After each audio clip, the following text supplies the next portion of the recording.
জয় মা শ্যাম সুন্দরী। কুণাল ঘোষ ওই চোরটা, যে সারদাকাণ্ডের চোর, তার বক্তব্য কি?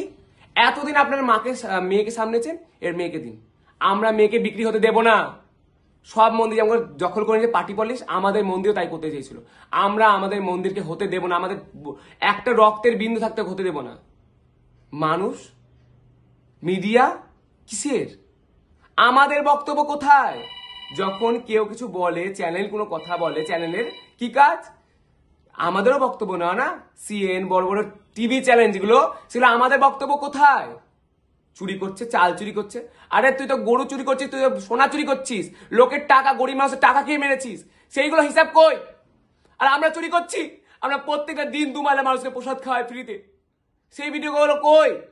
আমাদের মন্দিরে প্রত্যেকদিন মায়ের শাড়ি দেওয়া হয়, প্রত্যেক বছর দুবার মায়ের বস্ত্র দান করে হাজার হাজার ভক্তের মধ্যে। আমরা মন্দির টাকা চাই, সোনা চাই? অতই সহজ? বলছে আপনার মাকে, আপনার মেয়েকে অনেক সামনে নিয়েছেন, আমাদের সামনে দিন। আপনি যদি আমাদের কথা শুনে নেন, সব চ্যানেলে ভিডিও মিটে যাবে, সব আপনার পরিষ্কার হয়ে যাবেন, মায়ের মধ্যে আবার ভক্তরা আসবে। আমরা মেনে নিতে পারবো না, আমরা চোরকে আমাদের মেয়েকে সঁপিতে পারবো না। মাকে ভালোবাসি, মাকে ভালোবাসি। ওরা, ওদের দাবি কি? যদি তোরা আমাদের কথা না শুনিস, তোদের মার্ডার করে দেবো। মার্ডার হুমকি কোথায়? সেই মিডিয়াতে আমাদের কোথায় বক্তব্য? সাধারণ মানুষের কি পাশে কেউ নাই? কোথায় মমতা দি? কোথায় বসে আছেন আপনি এখন?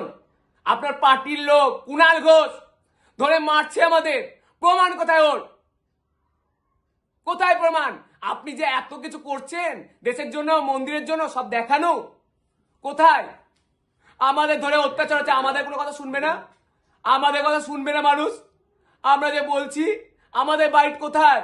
আমাদের কথা কোথায়? ও, আপনি ওদের সাথে নাকি? পার্টিকে দিয়ে দিলে সবাই ধোয়া তুলসী পাতা, আর পার্টিকে না দিলেই সব ভালো। আমাদের মন্দিরে প্রত্যেকটা সময় 1 লাখ টাকা করে চাইতো, দেয়া হতো। এখন ট্রাস্টির মেম্বার করতে হবে। আমাদের ট্রাস্ট নেই, ওরা জানে না? ওরা এতই বোকা? 2021 সালে আমাদের ট্রাস্ট আছে, দরকার হলে কাগজপত্র আমরা দেখাতে পারবো। ওই বাড়িটা মায়ের কেনা বাড়ি, আমাদের দলিল আছে, সব আমাদের কাছে প্রমাণ আছে। মিথ্যা না, আমরা মাকে এমনিও বেঁধে নিয়ে জানি, মায়ের ট্রাস্ট তৈরি করে তারপরে ওখানে মায়ের মন্দির হয়েছে। সব মিথ্যা। উনি প্রথমেও এসেছিল, মায়ের প্রসাদ খেয়ে গেছে, সেদিন তো খারাপ লাগেনি? এত বছর ধরে এসে, তখন তো খারাপ লাগেনি? খারাপ লাগলো কখন? 1 জানুয়ারির দিন, যখন প্রচুর ভক্ত সমাগম হবে, তখন সবকিছু বন্ধ করে দেবো। এটা প্ল্যান না। মানুষ কোথায় আপনারা? যে মায়ের মুখের মধু হাসি দেখে আপনারা পাগল হতেন, কোথায় আপনারা? সেই মাকে নিয়ে হাসাহাসি করছে, বলছে নুপুর পরে হেঁটে বেড়ায়, মা কি বাইজি? মা আমার মেয়ে, তাকে নিয়ে বলছে, আপনারা কিন্তু দেখছেন না? কোথায় আপনাদের বিচার? কোথায় বসে আছে আমাদের সরকার, যে একটা মন্দিরের ওপর দখল করে নেওয়ার চাপ হচ্ছে? কি বলছে ওনার প্রথম ভিডিওতে? দুটো ভিডিও ছাড়ছে।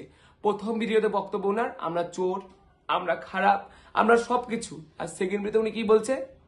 প্রশাসনের যদি সব কথা মেনে নেয়, তাহলে ওদের ওই মন্দির করতে হবে। তার আগে কি বলে? 4 ফুটের রাস্তা, তখন 40 ফুট, 400 ফুট সব রাস্তা হয়ে যাচ্ছে, ভক্তরা আসতে পারবে। উনার শর্ত কি? উনাকে ট্রাস্টে দেবে, তৃণমূলের লোককে নিতে হবে। আমরা মানবো না, কোনো পার্টি মায়ের মন্দিরে আসবে না, বেঁচে থাকতে হবে না। আমরা বেঁচে থাকতে, আমাদের একটা রক্তের বিন্দু থাকতে আমরা হতে দেবো না। হতে দেবো না মানে হতে দেবো না। আমি দেখতে চাই যে মায়ের জোর বেশি না তোর জোর বেশি। শয়তান, তুই নির্বংশ হবি। তোকে আমি অভিশাপ দিলাম, তোর পুরো পরিবার আর যে পাড়া ছেড়ে এসছে সে পাড়াও নির্বংশ হবে। বলে রাখলাম, আমার কথা সব সত্যি হবে। আমি যদি মাকে ভালোবেসে থাকি। জয় মা শ্যাম সুন্দরী।